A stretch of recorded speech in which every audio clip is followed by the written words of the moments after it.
Hej, moje ime je Jan in danes si bomo pogledali funkcijo choose ali izberi. Kar funkcija choose dela je, da pogleda neko celico in potem vrne drugo vrednost, ki smo jo določili mi, glede na podatek, ki se v celici nahaja. Zadeva bo takoj kristalno jasna, ko si ogledamo primer. Pa se postavimo kar v celico C3 in napišemo je enako choose. Potrdimo s tabulatorjem, pa si odprimo okno f od x za pomoč. Ta prvi argument, ki ga funkcija potrebuje, je številka indeksa, oziroma katero celico bomo gledali. Zanima nas celica B3. Naslednjo polje se lahko premaknemo s tipko tabulator. Na prvi pogled deluje, kot da ima choose samo 3 argumente, 2 sta nujna, tretji pa ni nujen. Vendar, če se postavimo še v naslednji argument, vidimo, da se nam doda vrednost 3, 4 in pa tako dalje. Gremo spet nazaj gor. Torej, kar funkcija dela, je, da pogleda, kaj je v celici B3 in če je v celici B3 vrednost 1, potem naj izpiše tole.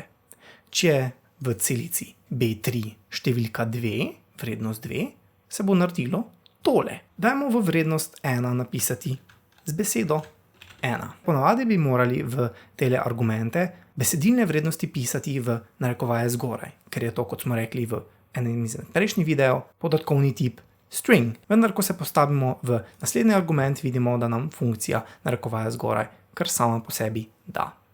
Če je v celici vrednost 2, se naj izpiše beseda 2. Če je vrednost 3, pa 3. In tako bi lahko nadaljevali naprej.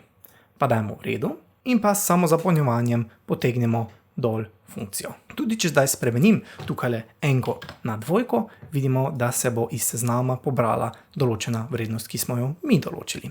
Da je to lahko zelo, zelo koristno, je pri recimo anketnih vprašalnikih. Namreč, ko nam nekdo da odgovor, da je bila neka storitev odlična, si bomo zapisali kot podatek samo številko 5. Saj z številskimi vrednostmi lahko potem delamo različne statistične analize, vmes pa z opisnimi, odlično in podobno ne moremo. Te vrednosti odlično in tako dalje smo torej kodirali v 5, 4, 3, 2, 1.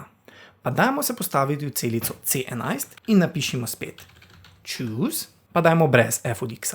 Številka indeksa se nahaja tukaj zraven v celici B11.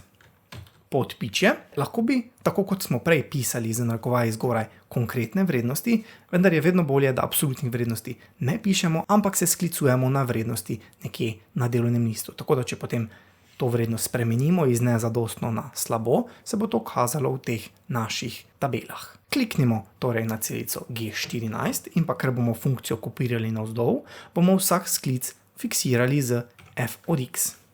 Podpičje, vrednost 2, bo zadostno, fiksiramo, podpičje, dobro, fiksiramo, podpičje in pa enako naredimo še z ostalimi. Zaključimo z oklepajem in pa potrdimo z enter.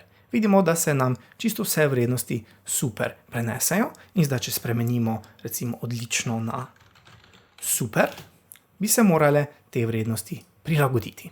Še zakaj je choose funkcija zelo pogosto v uporabi? Ne boste verjeli, z datumi.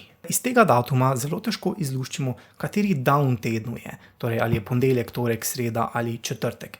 Rekli boste, kaj, se pa obstaja oblika pomeri. Torej, če damo je enako tale, da bomo v bistvu samo datume kopirali, pa bomo dali obliko pomeri. Bližnjica je kontrol in pa 1 za oblikovanje celice.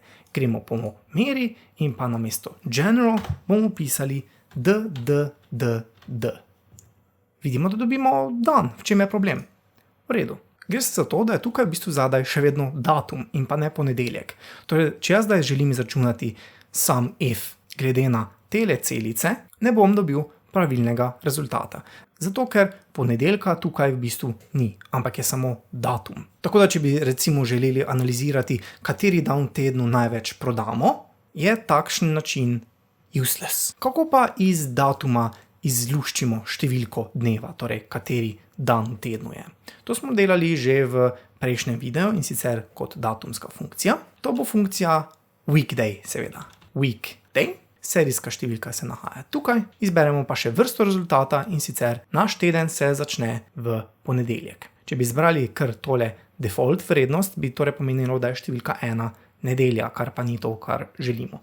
Napišemo torej dvojko, zaklepaj in pa enter. In že vidimo podobno obliko tukaj enke dvojke, kot smo jih imeli tukaj. Torej vemo, da gre za funkcijo choose. Pa si odprimo f od x, da nam bo veliko lažje, ker imamo kar nekaj zapisati. Številka indeksa bo tale celica zraven. Vrednost 1 je prvi dan v tednu, torej ponedeljek, torek, sreda, četrtek, petek, sobota in pa nedelja. Ko potrdimo z vredu, vidimo, da so tukaj notri dejanske vrednosti ponedeljek, ne pa samo oblikovne.